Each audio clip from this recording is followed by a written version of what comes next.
I am giving my mother the opportunity to live in the small apartment I rented. The voice of my son, Jason, resonated throughout the banquet hall as he raised his glass in front of the 40 guests at my 68th birthday party. The applause began, shy at first, as if people did not quite know whether they should celebrate or not. I smiled politely, with that smile I had perfected over decades of social gatherings, and replied with the calmest voice I could find. "Thank you, sweetheart, but I have my 3-story beach house." The silence fell like a slab of concrete. Jason took a step forward, sweating, his eyes shining in a strange, almost manic way, and released the words that would change everything. "My wife, her daughters, and her mother are already moving in there." I felt the ground disappear beneath my feet. I felt every gaze in that hall pinning itself to my face. I saw Tiffany, my daughter-in-law, trying to hide behind the dessert table. I saw Brenda, her mother, pale as a ghost next to the chocolate fountain. And in that exact moment, I walked toward the head table, took the microphone the DJ had left on the amplifier, and said aloud so that every single person in that place could hear it.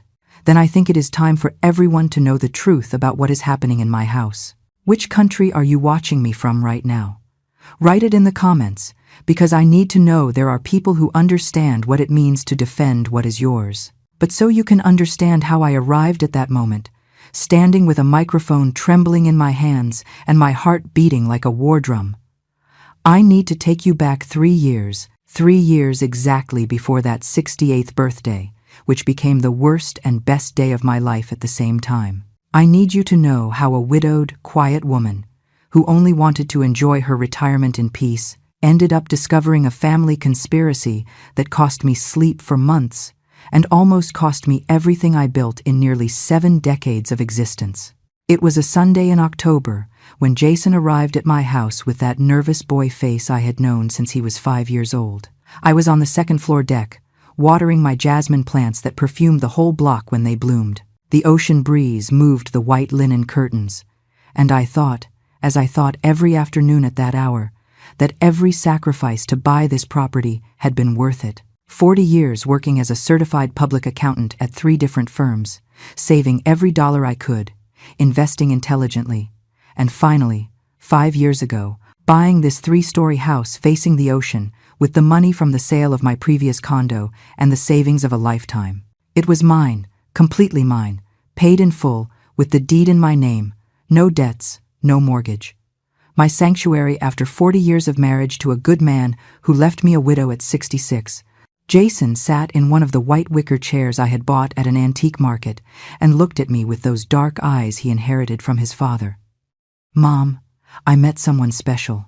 My son was 42 years old, had never been married, always so buried in his work at that logistics company where he had spent 20 years climbing the ladder. Of course, my mother's heart jumped with joy. Of course, I wanted to see him happy, with a partner, building a life with someone. He told me about Tiffany, 38 years old, divorced, mother of 2 teenagers, Kayla, 16, and Madison, 14. He told me he met her at a French cooking course, that she taught him pastry techniques, that they laughed together, that he felt something he had never felt before. It all sounded beautiful, normal, even exciting.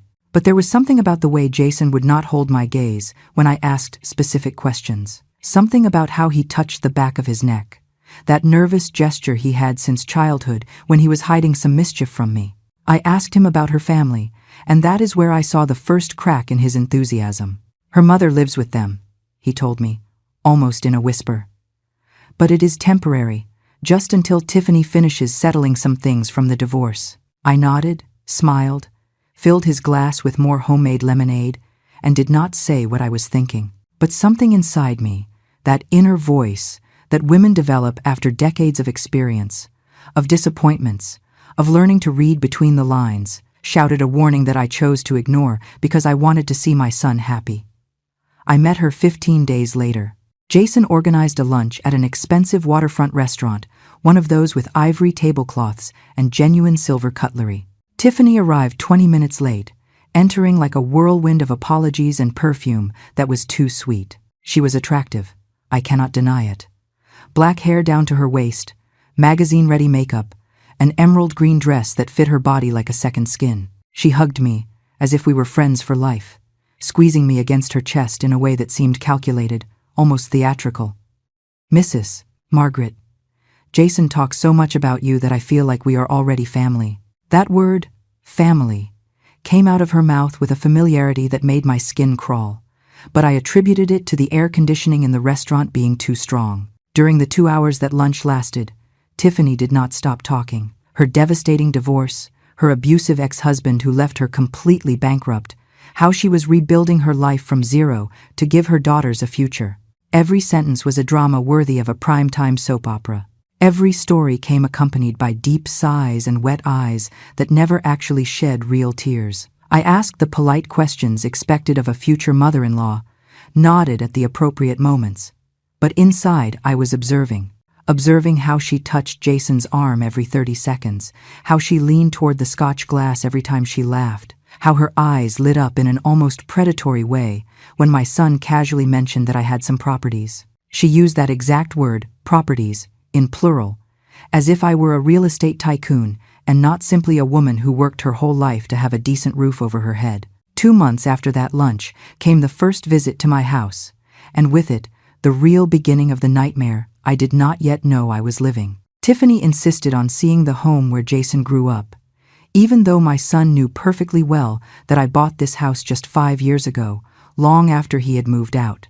But there she was, one Saturday afternoon, ringing the doorbell insistently while I finished baking a lemon cake. I opened the door expecting to find her alone with Jason, but behind her came her 2 daughters, Kayla and Madison, 2 thin and pale girls who greeted me with an almost inaudible murmur before hiding behind their mother like scared puppies. Tiffany entered my house like a hurricane of rehearsed exclamations. "Good Lord, Mrs. Margaret, this is a palace.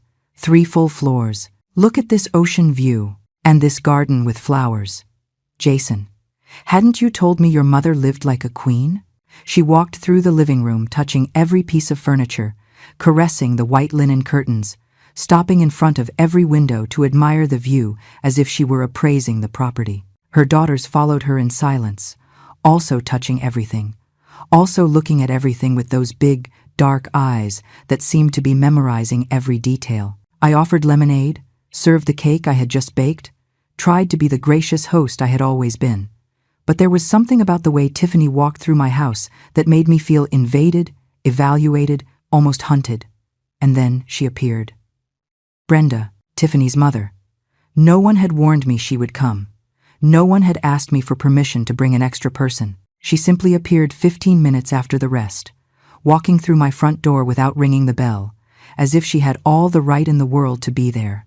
She was a woman of about 60 years, my approximate age, but completely different from me in every sense. Hair dyed a platinum blonde that screamed cheap salon. Makeup so heavy you could see the lines where the foundation ended and her neck began. A fuchsia dress too tight for her body, and an attitude I can only describe as predatory. She looked me up and down like an appraiser, evaluating an object at an auction, and then, without even greeting me properly, said, "So this is the famous house? No, nice to meet you. No, thank you for having us. Just so this is the famous house," as if my home were a tourist spot she had heard about. Brenda poured herself lemonade without me offering it, sat on my favorite sofa without asking for permission, and began to ask questions that froze my blood. "How many square feet is this property, Mrs. Margaret? Are all 3 floors habitable? How many bedrooms in total? Is the garden also included in the deed?" I answered with monosyllables, increasingly uncomfortable, looking at Jason for some sign that he also found this inappropriate, but my son was too busy looking at Tiffany with love-struck eyes to notice that his future mother-in-law was basically doing a complete inventory of my assets. When Brenda asked if I lived completely alone in this house that was so big, something inside me knew, with that visceral certainty that does not need proof, that I was in danger. That night, after they left, I could not sleep. I stayed seated on the 3rd-floor deck, looking at the black ocean under the moon, feeling an oppression in my chest I had not felt since my husband got sick. I tried to tell myself I was exaggerating, that it was normal for the bride's family to want to know the groom's family, that my fears were a product of the loneliness and distrust of a widow who had been alone too long. But I could not get out of my head the way Brenda had walked through my house, measuring distances with her eyes, the way Tiffany had opened every door just to see, the way the girls had whispered among themselves while checking the rooms on the second floor. The visits became more frequent after that. Every 2 weeks, sometimes every week, Tiffany found an excuse to come over. That she wanted to show me photos of possible dresses for the wedding they were already planning. That she needed my opinion on centerpieces. That Jason had left some important documents behind. She always came with Brenda. Always. And always, without fail, they ended up touring the house again, as if every visit were the first time, as if they needed to refresh their memory on the layout of the spaces. Brenda made comments that sounded innocent, but cut like knives. What a waste for a single person to live in so much space. With what it must cost to maintain this house, Mrs. Margaret, at your age, aren't you afraid of being so alone in such a big property? At your age. Those words stuck in my brain like hot iron. I was 68 years old. Yes, but I was perfectly healthy, perfectly capable, perfectly lucid. I walked 3 miles every morning along the beach. I drove my own car. I managed my own finances. I cooked, cleaned, gardened. I did not need help from anyone. But Brenda had started a subtle campaign of planting the idea that I was a vulnerable old woman who needed protection, care, supervision. And the worst thing is that I could see how those seeds were beginning to germinate in my own son's mind. Jason started calling me more often, but his calls were no longer the casual conversations from before. Now every call came loaded with worried questions. Are you eating well, Mom? Do you remember to take your medicine? I did not take any medicine. My health was perfect, but he insisted, as if I had told him otherwise. Don't you feel lonely in that big house? Have you thought about selling and moving to something smaller, more manageable? I told him no, that I was perfectly happy where I was, that this house was my dream come true. But I could hear Tiffany's voice in the background, whispering, suggesting, manipulating. 6 months after the initial lunch, Jason announced the official engagement. There was a small party at an event hall. Nothing very elaborate, just close family and some friends. I went in my best lavender dress and a smile that hurt to keep on my face. Brenda hugged me as if we were best friends and whispered in my ear, "Now we are family, Margaret. Real family." The way she said family made me feel as if I had just signed a contract I had not read. Throughout the party, I watched how Brenda and Tiffany moved among the guests, how they controlled every aspect of the event, how Jason obeyed every suggestion from Tiffany like a well-trained dog. My son, that independent and successful man, had become a puppet, and I was watching how they pulled his strings in real time. 2 weeks after the engagement party, Tiffany asked me for something I should have rejected immediately, but my stupid desire to be a nice mother-in-law betrayed me. She asked me for a copy of my house keys, just for emergencies. She said that since they would soon officially be family, and since Jason spent so much time at my house when he came to visit, it would be more convenient if they could enter, if they arrived and I was at the grocery store or on my morning walk. I should have said no. I should have refused flatly, invented any excuse, kept my boundaries clear and firm. But my son was there, looking at me with those pleading eyes, saying, "Mom, please, it is just for practicality."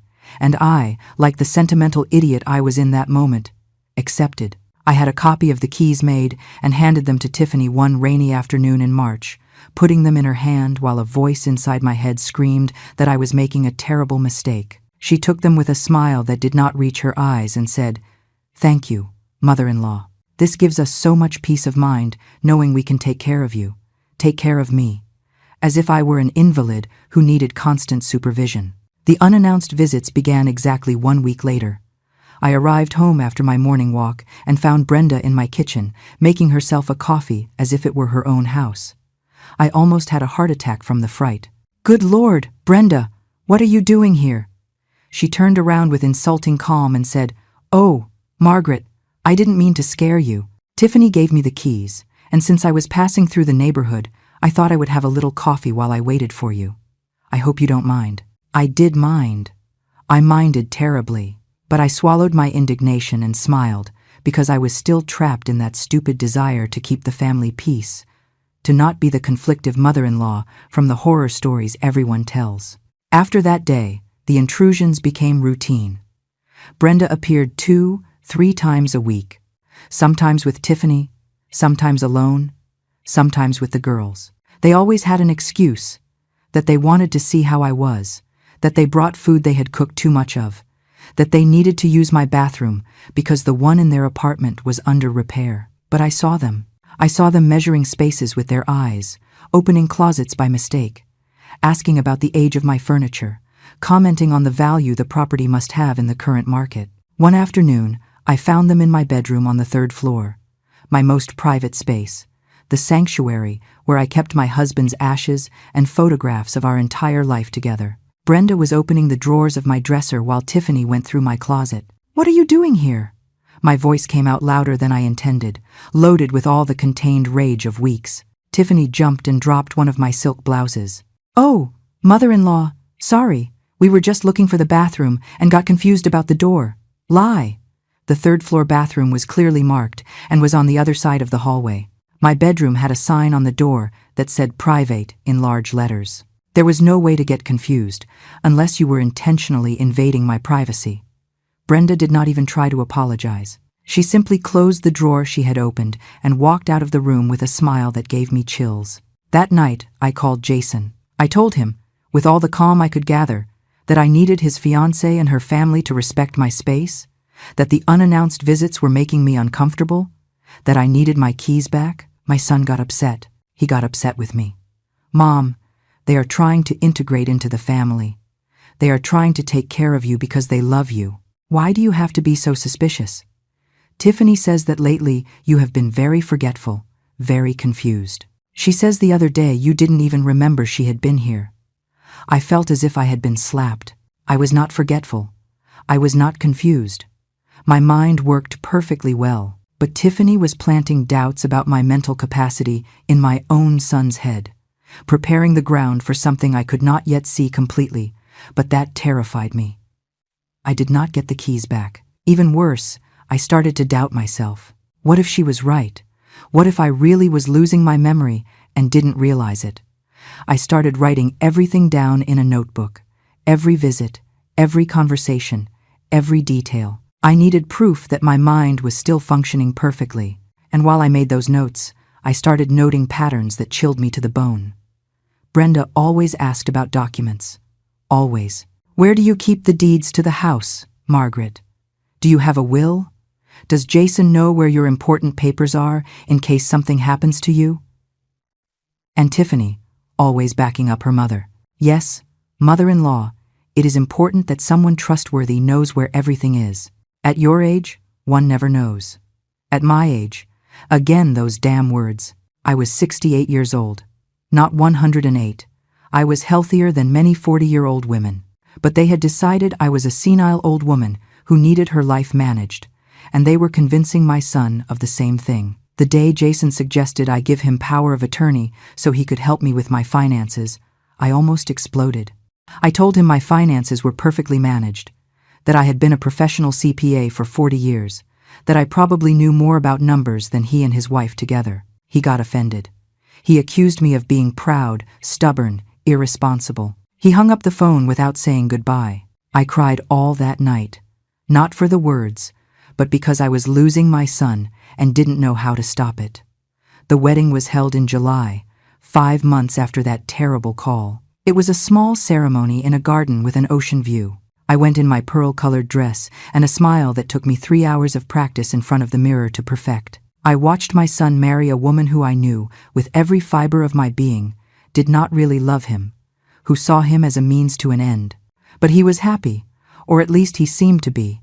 And I swallowed my objections because I had already learned that any negative comment about Tiffany would turn me into the enemy. Brenda gave a speech during the reception about the union of 2 families that sounded more like a declaration of conquest than a celebratory toast. She looked directly at me when she said, "And now, what belongs to one belongs to all." I felt a knot in my stomach that did not undo itself all night. After the wedding, things accelerated in a way I still struggle to process. Jason and Tiffany moved into an apartment near downtown, a nice 2-bedroom place my son rented with his salary. The girls and Brenda were supposed to stay in the apartment where they already lived, but Brenda started complaining constantly that the place was too small, too noisy, that the girls needed more space to study. And every time she complained, she looked at Jason with meaningful eyes, as if expecting him to offer a solution that we all knew what it was. My son, bless his naive heart, did not understand the manipulation happening right in front of his eyes. He thought his new mother-in-law was a woman worried about her granddaughters, not the calculating strategist I saw with crystal clarity. 2 months after the wedding, I received a call from my neighbor, Mr. Henderson, a 70-year-old man who lived 3 houses down. "Margaret, I don't want to meddle where I'm not called, but I have seen your daughter-in-law and another older lady entering your house several times when your car isn't there. Is everything okay?" I told him yes, that I had given them keys, that they were family. But after hanging up, something inside me broke. Mr. Henderson had noticed a pattern. Every time I went out, especially when I went to my monthly medical appointments or to visit my cousin in the neighboring town, Tiffany and Brenda appeared. I decided to run a test. I told Jason I was going to visit my cousin Linda in the city for 3 days, that I needed a break, a change of scenery, but I didn't go anywhere. I stayed at a hotel 20 minutes from my house, a small and discreet place where no one knew me, and I asked Mr. Henderson to let me know if he saw any strange movement on my property. I didn't have to wait long. The first day, at 10 in the morning, Mr. Henderson sent me a text message. "A moving truck arrived at your house. Your daughter-in-law is directing 3 men who are unloading furniture." I felt as if all the blood had been drained from my body in a single blow. I took a taxi immediately, my hands shaking so much I could barely dial Mr. Henderson's number to confirm it wasn't a macabre joke. When I arrived at my house, the scene I found surpassed my worst nightmares. The front door was wide open, and a moving truck was blocking my driveway. 3 sweaty men were carrying boxes and furniture from the truck into the interior of my house. Tiffany was in the entrance with a clipboard, directing traffic like an orchestra conductor, pointing to which rooms they should take each object. Brenda was in my living room. She had already rearranged my furniture against the walls to make space for a horrible mustard-colored sofa I had never seen in my life. And the girls, Kayla and Madison, were going up the stairs with boxes marked with their names, laughing and talking about finally having big rooms. What the hell is going on here? My voice came out like a roar. I didn't even recognize myself. The movers stopped in their tracks. Tiffany turned around with an expression of surprise so fake even a child would have identified it as acting. "Mother-in-law, what are you doing here? You weren't going to be with your cousin until Friday." I walked toward her with steps so firm, my shoes resonated against the hardwood floor like gunshots. "Explain to me right now what is happening in my house." Brenda appeared from the living room with a condescending smile that made my blood boil. "Margaret, calm down. Don't get upset. It isn't good for your blood pressure. Jason gave us permission. He said it was best for everyone, that you agreed. Lie, rotten, and shameless lie. I had never, ever given permission for this." I took out my phone and called Jason immediately, my hands still shaking with fury and shock. He answered on the 3rd ring, with a sleepy voice. "Mom, did something happen? Did you give your wife and your mother-in-law permission to move into my house?" There was a long and heavy silence on the other end of the line. "Too long, Mom. We can talk about this when you are calmer. Tiffany explained to me that you had suggested they stay at the house while you were traveling, to take care of it, so you wouldn't be alone." Another lie. I had never suggested anything remotely similar. "Jason, come to this house right now, or I am calling the police." "The police? Mom, you are exaggerating. They are family." I hung up the phone before saying something I would regret forever. I turned to the movers and told them with the most authoritative voice I could gather, "This is my property. I am the owner. I did not authorize this move. You need to take everything you brought in out and return it to the truck right now." The men looked at each other, confused, looking at Tiffany as if waiting for instructions. She took a step forward with that sweet and poisonous smile that already gave me nausea. "Missus, Margaret, I understand you are confused. Sometimes it happens at a certain age. That is why Jason thought it would be better for us to be here, to take care of you, to make sure you take your medicine, that you don't have accidents." She called me confused. She reduced me to a senile old woman in front of strangers. I do not take medicine. My mind is perfectly clear. And I am telling you to get your things out of my house right now, or I am calling the police for invasion of private property. Brenda let out a dry and cruel laugh. The police? Margaret, please. Your son gave us authorization. We have the keys you gave us yourself. There is no invasion here. This is a family arrangement that you approved and now don't remember. Exactly why you need someone to take care of you. I felt as if I were trapped in a nightmare from which I could not wake up. They had built a complete narrative in which I was a forgetful old woman who couldn't trust her own memory. And they were using my own keys, my own generosity, my own desire to be a good mother-in-law, against me. But I was not a woman who gave up easily. I had survived 4 decades in a corporate world dominated by men. I had raised a son alone after my husband got sick. I had built a fortune from scratch. I was not going to let 2 manipulators take everything I had worked for. I called the police. Tiffany and Brenda laughed when I dialed the number, as if I were a child throwing a tantrum devoid of meaning. But when the patrol car arrived 15 minutes later, their faces changed. The officer who got out of the car was a man of about 40 with a serious and professional expression. I explained the situation. This was my house. I was the sole owner, according to the deeds. These people were trying to move in without my consent. Tiffany immediately put her victim act into motion. Instant tears, broken voice, trembling hands. Officer, my mother-in-law is confused. Her son, my husband, asked us to come take care of her because lately she has been very forgetful. We have keys because she gave them to us herself months ago. The officer looked at me evaluating, and I could see the question in his eyes. Was I a confused old lady or a homeowner defending her rights? I took out my ID, the house deeds that I always kept in a safe in my bedroom. My latest medical exams showing I was perfectly healthy mentally and physically. Officer, I am 68 years old, but my mind functions perfectly. These women are trying to take over my property, using my son as an intermediary. I never gave permission for this move. I want them out of my house immediately. Brenda tried to interrupt, but the officer raised his hand. Ma'am, if the homeowner says she did not authorize your presence here, you need to leave. You can resolve this family matter later, but right now you need to vacate the property. Tiffany took out her phone and called Jason on speaker, probably thinking my son would come to rescue them. Honey, the police are here and your mom is kicking us out of the house.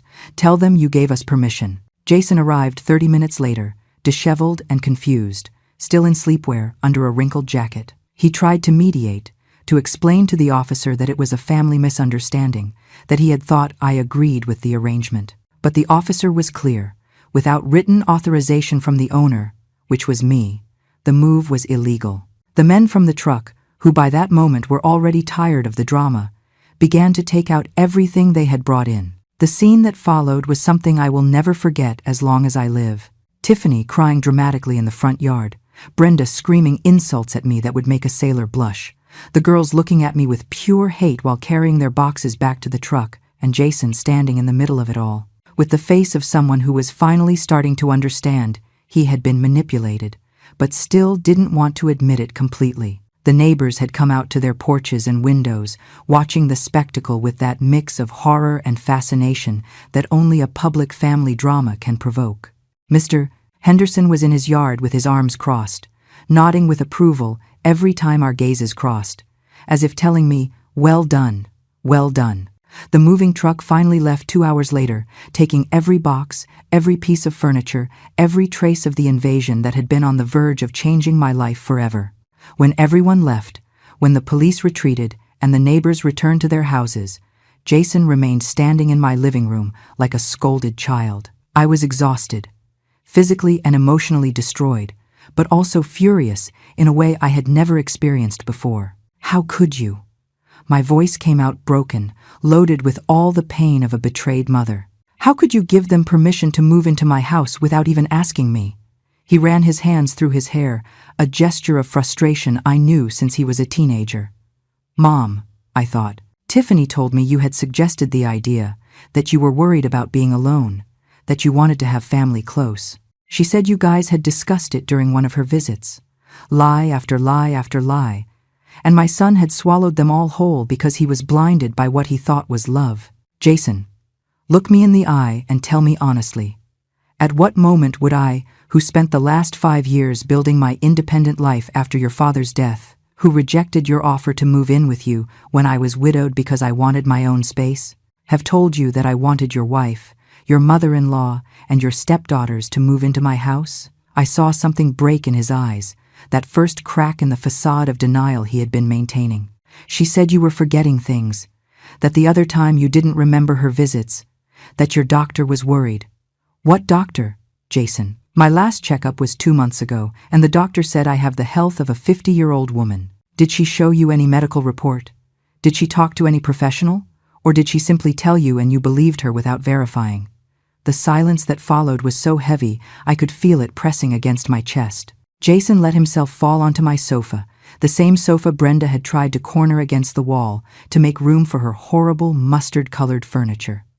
God, Mom, what have I done? Those 4 words, pronounced with genuine horror and regret, broke my heart in a different way than the anger. I sat next to him and took his hand. That hand I had held when he learned to walk, when he fell off his bike, when we buried his father. You allowed them to manipulate you, son. And they almost cost me everything I have, he cried. My 42-year-old son cried like I hadn't seen him cry since he was a small child.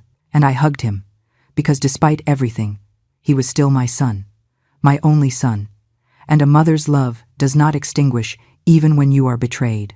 But the hug didn't last long. His phone started ringing insistently. It was Tiffany, of course, he answered on speaker, probably too exhausted to hide the conversation from me. His wife's voice came out of the device like the screech of a wounded animal. Jason, where are you? Your mother humiliated us in front of the whole neighborhood. The police treated us like criminals. My mother is devastated. The girls are crying. Are you going to allow your wife and your in-laws to be treated like this? Jason opened his mouth to answer, but I took the phone from his hand. Tiffany, this is Margaret. You and your mother tried to steal my house. You were not treated like criminals. You were treated exactly like what you are, invaders. And if you set foot on my property again without my explicit and written permission, next time I won't just call the police.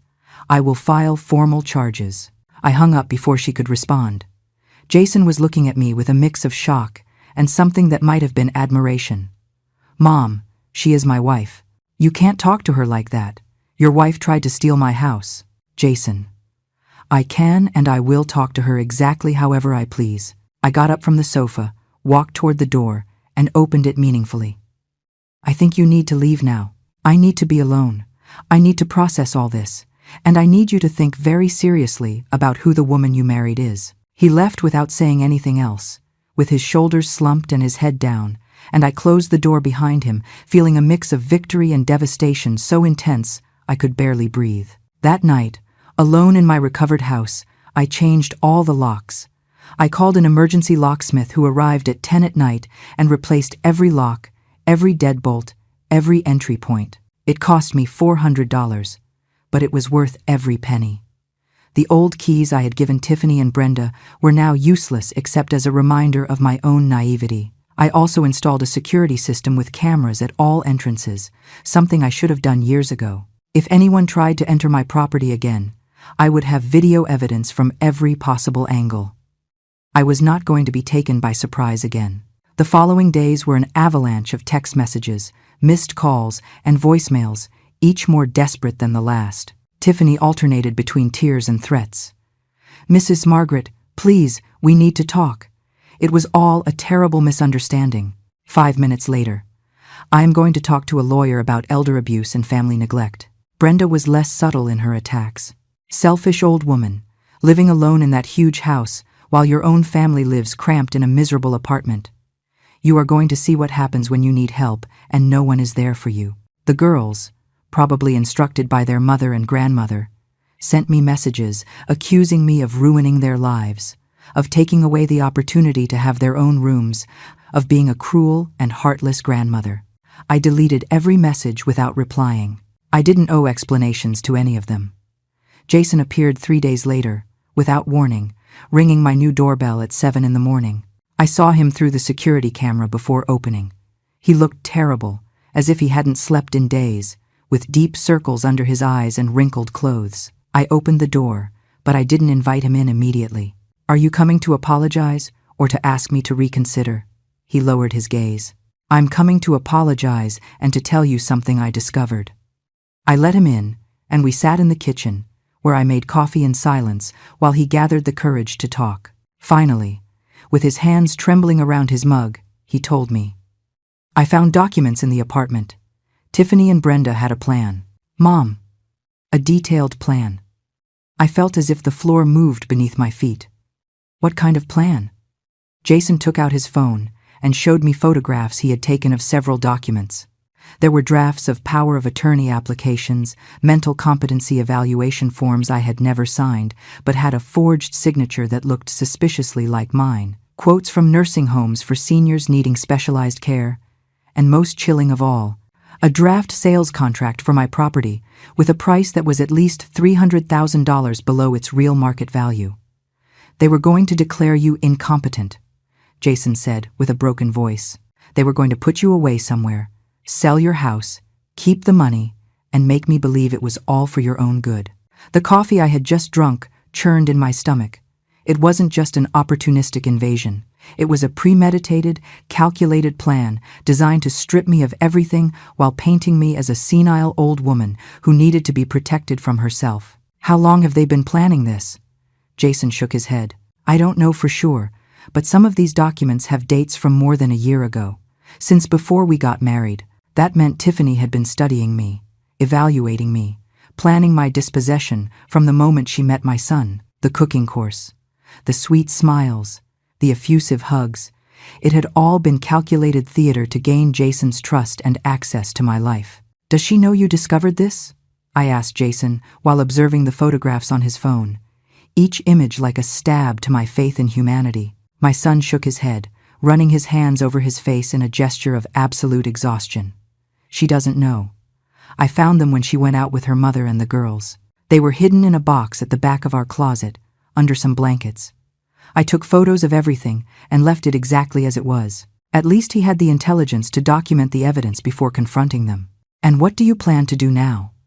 The question came out harder than I intended, but I needed to know if my son was finally going to set boundaries or if he would continue being the perfect puppet of his manipulative wife. Jason stayed silent for almost a full minute, looking at his coffee as if the answers were floating in the dark liquid. "I am going to confront her.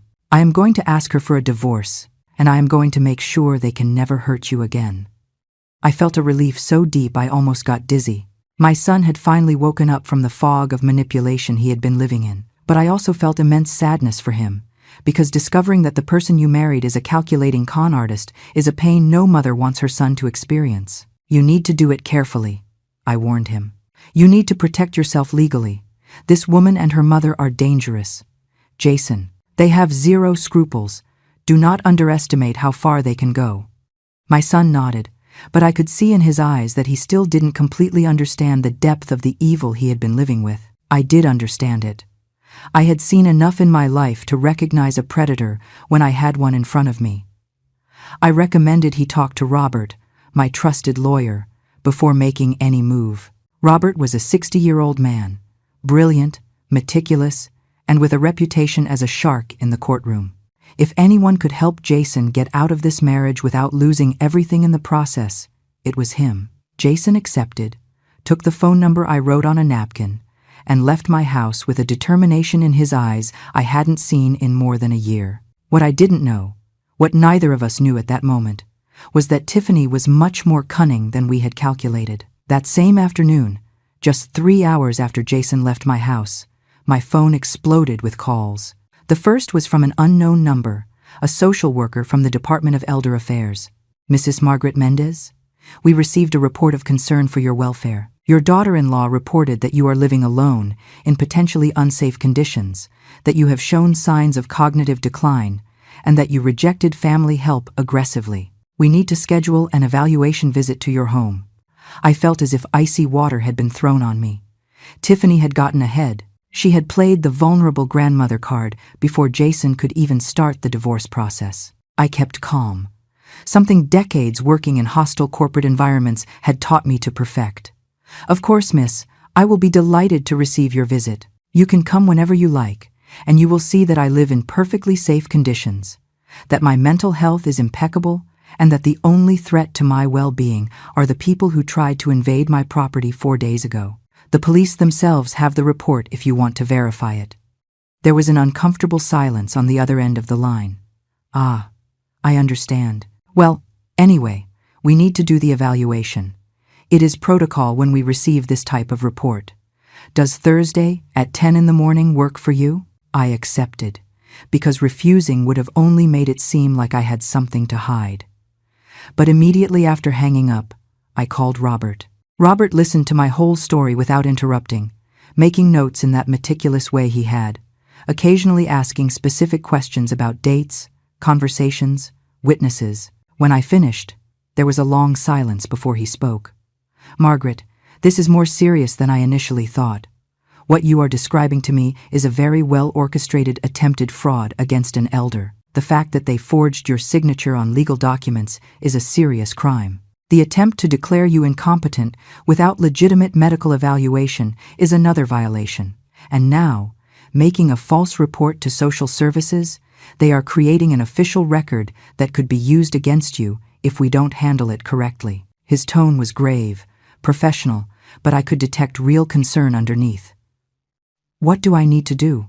I asked him, feeling anxiety coiling in my stomach like a snake. First, that evaluation on Thursday. I will be there with you. We are going to have all your medical documents prepared, your financial statements showing you manage your accounts perfectly, written testimonies from neighbors about your independence and capacity. We are going to demonstrate that you are completely capable and that this report was made with malice. Second, I am going to file a formal complaint for attempted fraud, forgery of documents, and harassment. And third, we are going to get a restraining order against Tiffany and Brenda. They cannot get near you or your property. It was a solid plan, but I knew Tiffany and Brenda wouldn't give up so easily. Women who plan to steal houses and declare old ladies incompetent aren't the type to accept defeat gracefully. The next 3 days were a whirlwind of preparation. Robert helped me organize every relevant document. My complete medical history showing perfect cognitive evaluations. My bank statements demonstrating I handled complex transactions without problems. Utility bills paid on time for years. My valid driver's license, tax returns meticulously filed. We also got written statements from Mr. Henderson and 2 other neighbors confirming they saw me every day living my normal life, walking, shopping, gardening, perfectly independent and capable. Even my primary care doctor wrote a detailed letter certifying my excellent physical and mental health for my age. Thursday arrived with an anxiety that had me awake since 4 in the morning. I cleaned my house until it shined, not because it was dirty, but because I needed to do something with the nervous energy consuming me. Robert arrived at 9, an hour before the appointment, reviewing everything with a critical eye. Perfect, he said finally. Any honest evaluator is going to see immediately that this complaint has no foundation. The social worker arrived on time. She was a woman of about 50, with a serious but not hostile expression, clipboard in hand, and a professional attitude I appreciated. She introduced herself as Caroline and explained she would do a tour of the house. She would ask me some questions and evaluate my ability to live independently. What followed was probably the most exhaustive inspection my house had received in its existence. Caroline checked every room, opened the refrigerator to verify I had fresh food, checked the bathrooms to make sure they were clean and functional, verified there were no obvious dangers like loose cables or slippery floors. She asked me questions about my daily routine, my activities, how I handled my finances, if I had friends or regular social contact. I answered every question with calm and detail, showing her my calendars where I noted my appointments, my shopping list for the week, my personal ledgers where I recorded every expense. Robert remained close, without interfering but observing everything, taking his own notes. After almost 2 hours, Caroline sat with me in the living room with an expression that had softened considerably since her arrival. Mrs. Margaret, I am going to be completely honest with you. I came prepared to find a vulnerable person in an at-risk situation. What I found is a perfectly capable, organized, healthy woman completely fit to live independently. Your house is impeccable, your documents are in order, and clearly you manage your life without any problem." I felt the tension I had been holding in my shoulders finally release.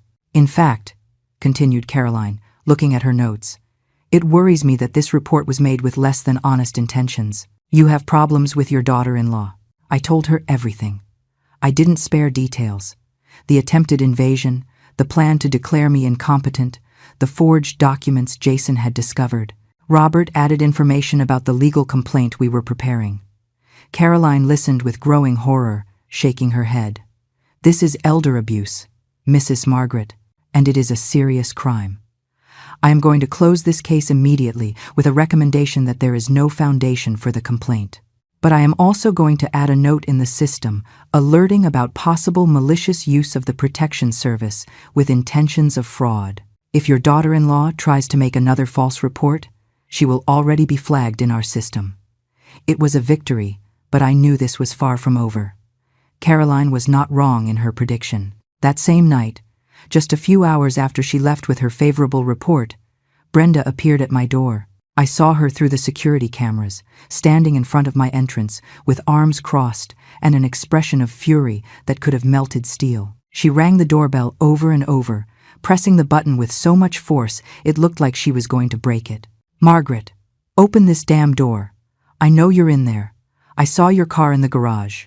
Her voice was a sharp screech that probably all the neighbors could hear. I didn't open.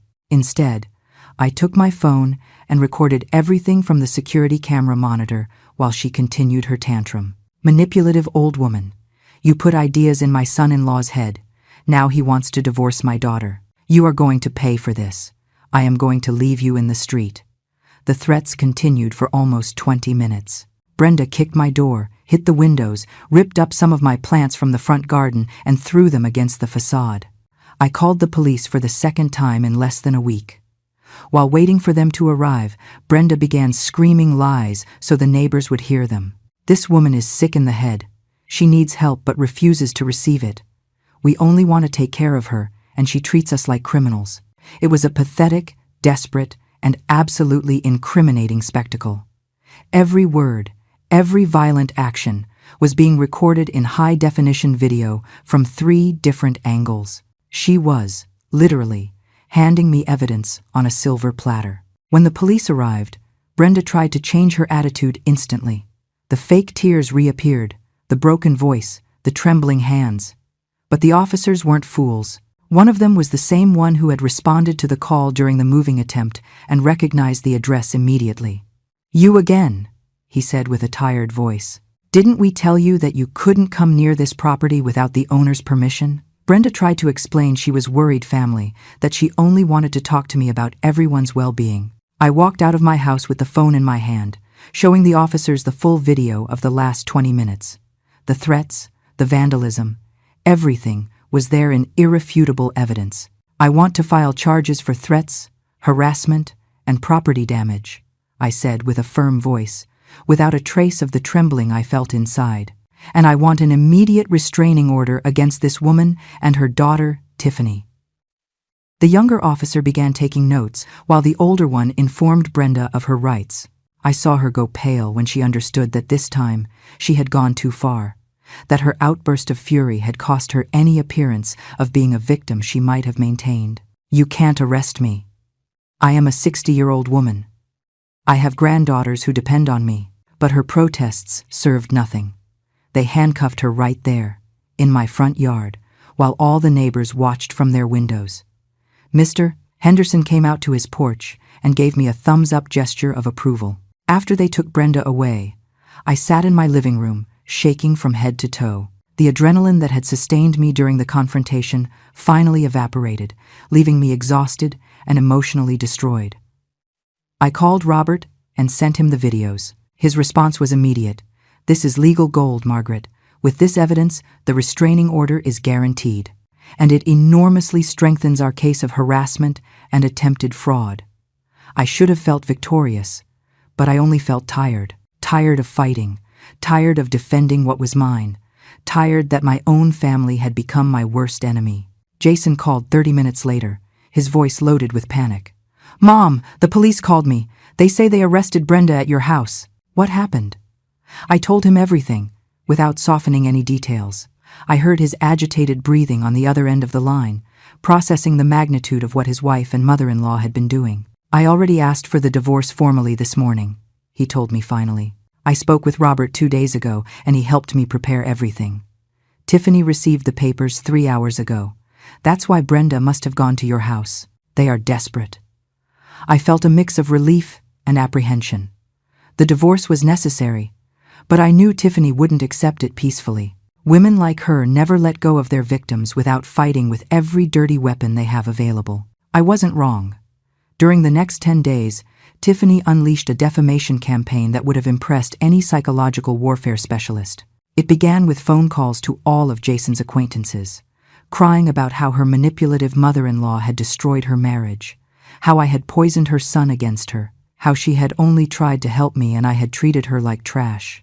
She called distant cousins I didn't even know existed, Jason's co-workers, even my son's old elementary school teacher she found on social media. Every story was more dramatic than the last, painting me as a cruel villain who hated seeing her son happy. But her mistake was thinking I didn't have my own support network. My lifelong friends, the women I had worked with for decades, the neighbors who truly knew me, everyone closed ranks around me. When Tiffany tried to spread rumors in the neighborhood gardening club about my supposed senility, 3 women who had known me for years confronted her publicly with facts. When she tried to convince the administration of my old job that I had been fired for incompetence, an absurd lie considering I retired with honors. After 40 years, my former boss called personally to verify and then called me to warn me about the lies circulating. The breaking point came when Tiffany, in a move of spectacular desperation, tried to organize a family intervention at my house, without warning me. Of course, she appeared one Sunday morning with a group of people that included a supposed family therapist who turned out to be a friend of Brenda's without any real license, 2 cousins of hers I had never seen in my life, and the girls, Kayla and Madison, who clearly were there against their will. They tried to force entry when I didn't open the door, arguing it was a medical emergency and that I was in danger. I called the police for the 3rd time, and this time the officers who arrived were visibly frustrated with the whole situation. "Ma'am," the officer told Tiffany with exhausted patience, "there is a temporary restraining order against you and your mother pending judicial approval. Even though it isn't officially approved yet, continuing to harass this lady is only going to guarantee the judge approves it permanently. I suggest you leave right now and stop making this harder for yourself." Tiffany tried her tears routine again, but this time no one bought the act. Even the fake therapist seemed uncomfortable, probably realizing he had been dragged into a legal situation that could cost him trouble. The group finally dispersed, but not without Tiffany shouting one last threat at me. "This doesn't end here, Margaret. You'll see." But it did end there. Or at least it began to end. Robert worked with relentless efficiency during the next 2 weeks. He presented all the collected evidence. The videos of Brenda vandalizing my property, the audio recordings of the telephone threats, the forged documents Jason had photographed, the social worker's report confirming the complaint was false, neighbors' testimonies, everything. The judge who reviewed the case didn't take 5 minutes to approve permanent 3-year restraining orders against Tiffany and Brenda. They could not come within 200 yards of my house, my person, or any place I frequented regularly. Violating the order would result in immediate arrest and criminal charges. Jason's divorce process advanced parallel to all this. Tiffany tried to fight for a ridiculous division of assets, claiming she had a right to half of everything my son possessed, despite having been married less than a year. Robert, who was also representing Jason in the divorce, destroyed her in every hearing. He presented evidence of the premeditated fraud plan, the lies about my mental health, the attempted invasion of property. The judge was not kind. Not only did he deny any claim of Tiffany's on Jason's assets, but he publicly admonished her in court for her fraudulent behavior and warned her she was 1 step away from facing criminal charges. 6 months after that 68th birthday that almost destroyed my life, the closure I needed finally arrived. Jason's divorce was finalized on a cold February morning. I went to the final hearing, not because I needed to be there legally, but because I wanted to see with my own eyes the moment my son freed himself from the claws of that woman. Tiffany arrived in a dramatic black dress, makeup intentionally smudged to look like the desolate victim, accompanied by a cheap lawyer who clearly knew he had a losing case. When the judge declared the marriage officially dissolved, I saw something break in Tiffany's facade. The victim mask fell for a second, replaced by an expression of pure hatred directed toward me. But she didn't scare me anymore. She no longer had any power over my family. What came next was almost poetic in its justice. It turns out Brenda had spent all her savings, and Tiffany's, on lawyers trying to fight legal battles they couldn't win. The apartment where the three lived, plus the girls, was a rental that depended on Tiffany's income working as a receptionist at a spa, a job she lost when the constant absences for court hearings became unsustainable. Without Jason's salary, they had planned to control. Without my house, they had planned to steal. Without the resources they had calculated having, they found themselves exactly in the position they had tried to put me in. Vulnerable, in debt, and without options. Mr. Henderson, my faithful neighbor, kept me informed through his neighborhood gossip network about what was happening with them.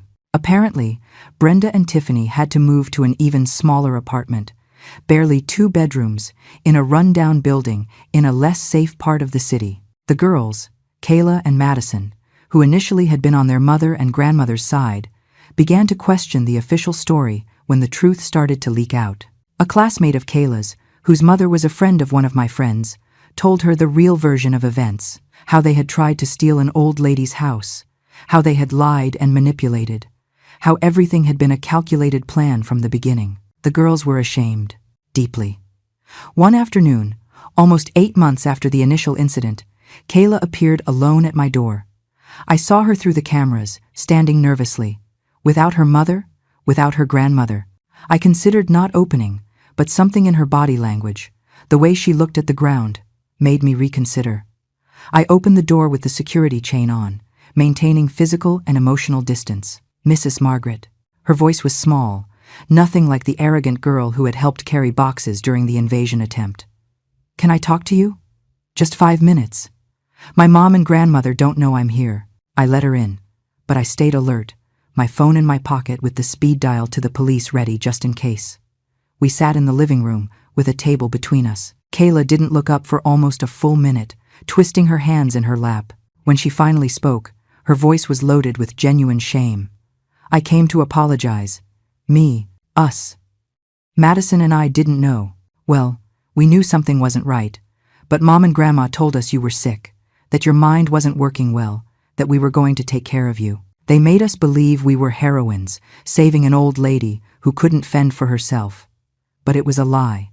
It was all a lie. The tears rolling down her cheeks seemed real, not her mother's calculated theater. Why are you coming to tell me this now? I asked her, without softening my tone. I needed to know if this was genuine or just another manipulation, perhaps sent by Tiffany to soften me up. Kayla took out her phone and showed me text conversations between her mother, and her grandmother. Messages where Brenda instructed her exactly what to say if anyone asked about me, how to present the story so they looked like the victims. Messages where Tiffany celebrated almost managing to take over the house. Messages where they discussed how much money they would get when they finally got rid of the old woman. Reading those words, seeing my existence reduced to a monetary obstacle they needed to eliminate, turned my stomach. My sister and I want to leave, continued Kayla, putting her phone away. We want to live with our dad. He was never the monster Mom told us he was. We have been talking to him in secret these last few months, and he told us his version of everything. We realize now that Mom and Grandma used us, turned us into part of their horrible plans, and we don't want to be like that. We don't want to be like them. I believed her. Not because I was naive, but because there was an authenticity in her pain that cannot be easily faked. 16 years is old enough to understand she has been manipulated, but young enough for it to hurt deeply. I didn't hug her. I didn't tell her everything was forgiven, but I accepted her apology with a nod. I hope you and your sister can escape the toxicity of your mother and grandmother, I told her honestly. But understand that I cannot have any kind of relationship with you girls. You were part of something that almost destroyed me. Maybe with time, maybe years, that can change. But not now. Kayla nodded, drying her tears with the back of her hand. I understand. I just wanted you to know we are sorry, and that we admire how you fought for yours. You taught us that women don't have to be victims. She left shortly after, and I sat in my living room processing the conversation for hours. Jason and I began slowly to rebuild our relationship. It wasn't easy or fast. The betrayal I felt when he allowed his wife to almost strip me of everything was a deep wound that didn't heal with simple apologies. But my son was genuinely remorseful, and more importantly, he was doing the real work of understanding how he had been manipulated, how his own insecurities and desire for family had blinded him to the obvious red flags. He started therapy, something I had suggested multiple times, and he finally accepted. Our conversations went from being tense and full of awkward silences to genuinely reconnected. 1 year after the disastrous birthday, Jason organized a small dinner at my house, just the two of us, to celebrate my 69th. He cooked himself, following recipes his father used to make, filling my kitchen with aromas I hadn't smelled in years. As we ate on my deck with the ocean view, under the stars, he looked at me with wet eyes and said, "Mom, I almost lost you because I was a blind idiot. I almost let those women steal everything from you. I don't know if I'm ever going to forgive myself for that." I took his hand across the table, that hand I had held his whole life, and told him, "I already forgave you, son. Now it's your turn to forgive yourself." Meanwhile, Tiffany and Brenda didn't have as much luck rebuilding anything. The rumors Mr. Henderson shared with me, which I listened to with a mix of satisfaction and pity, painted a picture of complete unraveling. Brenda had developed health problems from the stress, mainly high blood pressure requiring expensive medication they could barely afford. Tiffany was now working 2 jobs, cleaning offices at night after working at a clothing store during the day, barely earning enough to maintain the tiny apartment where they lived. The girls had finally moved in with their father, leaving Tiffany and Brenda alone in that space that probably felt even smaller without them. The most ironic thing of all was when Mr. Henderson told me he had seen Brenda complaining to other neighbors at the grocery store about how unfair life was, about how some people have everything and appreciate nothing, about how she and her daughter had been treated cruelly by a rich and selfish family. Even after everything, after losing everything due to their own greed and manipulation, they still saw themselves as the victims of the story. They hadn't learned anything, hadn't gained any wisdom from their fall, just bitterness and resentment that would probably consume them for the rest of their lives. I, on the other hand, flourished. Without the constant weight of anxiety, without always looking over my shoulder expecting the next attack, I rediscovered the joy of living in my beautiful house by the sea. I resumed my morning walk routine with renewed pleasure, feeling the sand under my feet and the sun on my face like blessings I would never take for granted again. My jasmine plants grew more lush than ever, as if celebrating along with me the victory over those who tried to uproot us from our home. But the true transformation came when I decided to turn my experience into something meaningful, something that could help other people in similar situations. I contacted a senior community center in the city and offered to give talks on protection against elder fraud, on how to recognize signs of family manipulation, on the importance of maintaining healthy boundaries even with people who claim to love you. My first talk had an attendance of 15 people. The second had 40. By the 5th talk, they had to move me to a larger auditorium because more than 100 people wanted to hear my story and learn from it. I met dozens of women and men who had gone through similar or worse situations. A 72-year-old lady whose son had stripped her of her life savings. An 80-year-old man whose daughter-in-law had convinced him to sign documents transferring his house to her name. A 65-year-old woman whose own children had falsely declared her incompetent and had her practically a prisoner in her own home. Every story broke my heart, but also strengthened me in my conviction that sharing my experience was important, necessary, vital. Robert became more than my lawyer. He became a true friend and ally in this new mission. Together we created a small non-profit organization dedicated to helping seniors protect themselves legally against family exploitation. We offered free legal consultations, workshops on safe estate planning, and resources to identify and escape abuse situations. It wasn't anything big or glamorous, but it was making a real difference in real lives, and that filled me with a purpose I hadn't felt in years. 18 months after that catastrophic birthday, While walking through the farmer's market near my house, I bumped face to face with Tiffany. It was completely accidental. Neither of us expected it. She was pushing a shopping cart full of cheap vegetables and generic products, dressed in worn-out clothes that had seen better days. Her hair pulled back in a simple ponytail without the elaborate style she used to wear. She saw me and froze. Her eyes widened with a mix of shock, shame, and that residual hatred that probably would never completely disappear. For a moment I thought she was going to say something, that she was going to launch some final diatribe or accusation. But she didn't. She simply lowered her gaze and hurried past me, as if being near me burned her. I didn't feel triumph in that encounter, nor did I feel pity. Exactly. What I felt was a kind of definitive peace, a final closure. That woman who had tried to destroy my life was now just a stranger in a market, someone whose power over me existed solely in my memory. She wasn't a threat anymore. She wasn't relevant anymore. She was simply a woman who had bet everything on an evil plan and had lost spectacularly. Life had returned to her exactly what she had tried to do to me. Loss, humiliation, constant struggle. And although I didn't rejoice in her suffering, neither did I feel guilt for having defended what was mine.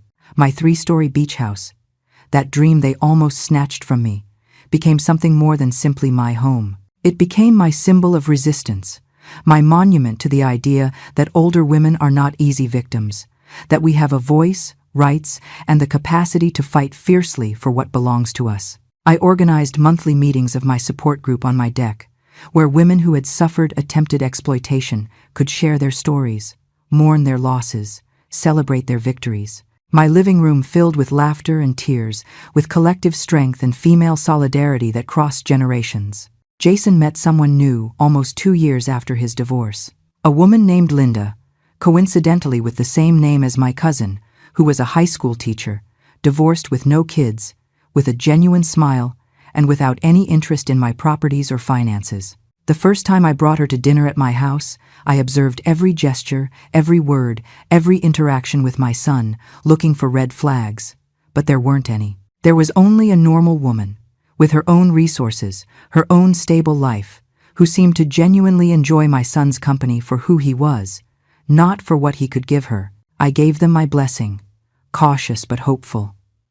Mr. Henderson, my faithful neighbor, became one of my best friends.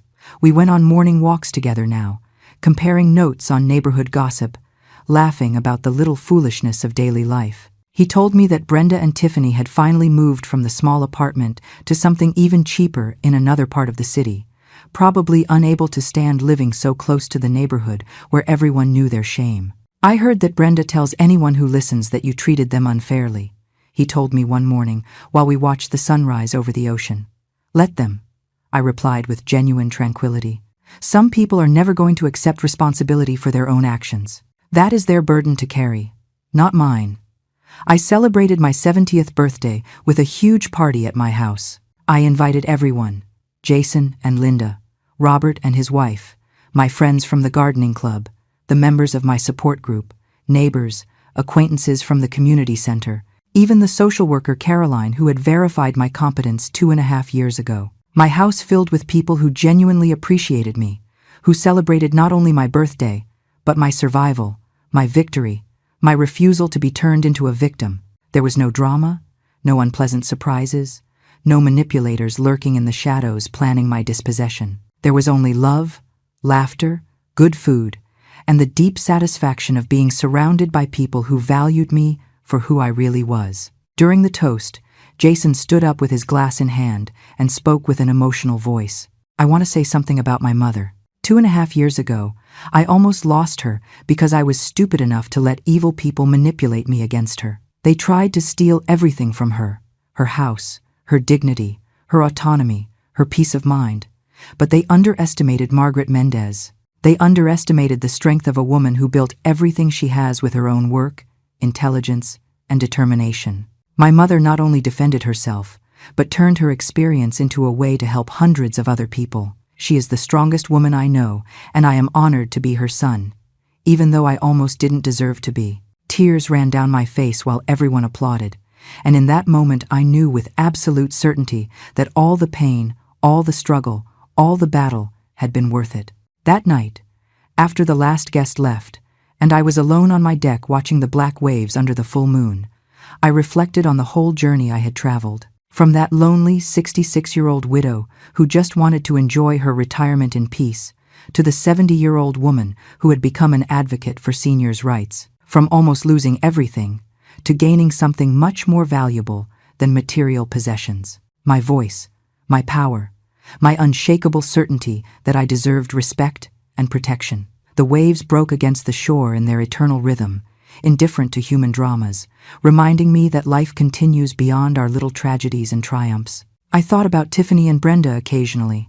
I wondered if ever in some dark moment of the night they looked in the mirror and admitted the truth about what they had tried to do. Probably not. People like them rarely reach that level of self-awareness.